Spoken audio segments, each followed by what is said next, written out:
கிறிஸ்துவுக்குள் எனக்கு அன்பானவர்களே, ஆண்டவராகிய இயேசு கிறிஸ்துவின் நாமத்தினாலே உங்கள் யாவரையும் நான் அன்போடு வாழ்த்துகிறேன்.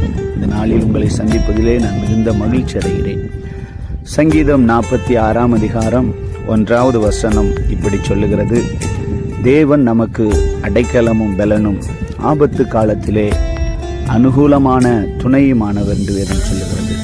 நாம் பிரியமானவர்களே, தேவன் நமக்கு அடைக்கலமாய் இருக்கிறார்.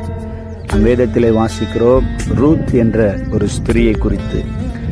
அவள் தன்னுடைய கணவரை இழந்து தன்னுடைய தேசத்தை விட்டு, தன்னுடைய சொந்த பந்தங்களை எல்லாம் விட்டு தன்னுடைய மாமியாரோடு பெத்லெகேமுக்கு வருகிறாள்.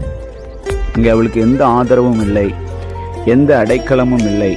ஆனால் அவள் தேவனை உறுதியாய் பற்றி கொண்ட நிமித்தம் தேவன் அந்த தேசத்திலே அவளுக்கு அடைக்கலம் கொடுத்து, நல்ல ஒரு துணையை கொடுத்து அந்த தேசத்திலே அவளை ஆசீர்வதித்தார் என்று வேதம் சொல்லுகிறது.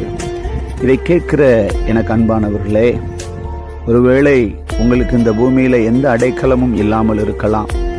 உங்கள் கணவருடைய துணை உங்களுக்கு இல்லாமல் இருக்கலாம்.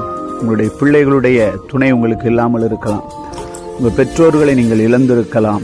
ஒருவேளை நீங்கள் நேசிக்கிற உங்கள் சொந்த பந்தங்கள் உங்களை உதறி தள்ளி இருக்கலாம். உங்களுக்கு ஆதரவாக இல்லாமல் இருக்கலாம். கலங்காதீர்கள்.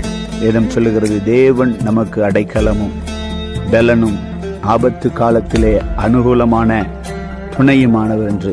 இந்த உலகத்திலே யார் உங்களுக்கு ஆதரவாய் இருக்கிறார்களோ இல்லையோ, தேவன் உங்களுக்கு எப்போதும் ஆதரவாகவே இருப்பார், அடைக்கலமாகவே இருப்பார். கலங்காதீர்கள். God bless you. Amen.